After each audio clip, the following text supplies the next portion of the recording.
Hey friends, if you wish to fix Windows Update error 0xc1900130 on your Windows 11 computer, then please watch this video. I will guide you through the resolutions. Now the very first solution will be to check the internet connection. So open your browser and go to fast.com.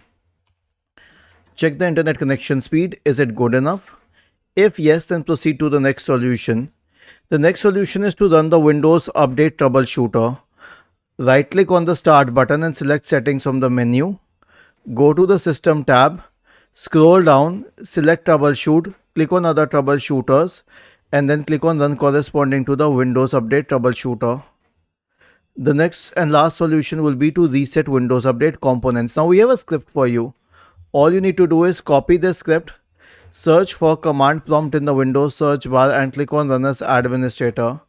Paste it here and hit Enter. So this will reset the Windows Update components. Basically, it will stop the services associated with Windows updates. It will delete the Windows Update profile. It will delete the contents of the software distribution and catroot 2 folders. It will re-register the DLLs. It will reset WinSock. It will restart all the services associated with Windows updates once again. Okay. Was this helpful? If yes, then please subscribe to the channel, and if not, then let us know in the comment section of the video on how we could help you further. Thank you for watching this video and have a nice day.